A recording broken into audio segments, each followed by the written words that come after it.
যারা শুধুমাত্র বঙ্গবন্ধুর কারণে ওনার নাম ব্যবহার করে একটি দলকে ভোট দিয়ে যাচ্ছেন বা নির্বাচিত করে যাচ্ছেন, আমার মনে হয় তাদের এখন ঘুরে দাঁড়াবার সময়।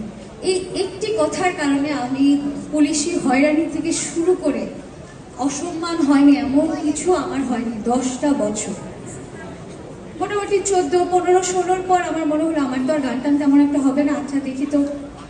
এবং দেখলাম এর মধ্যে দেশের ইতিহাস আস্তে আস্তে বিকৃত হওয়া শুরু হয়েছে। আমরা ছোটবেলায় পাঠ্য বইয়ে যে গল্প করতাম এখন শুনি অন্য একটা গল্প।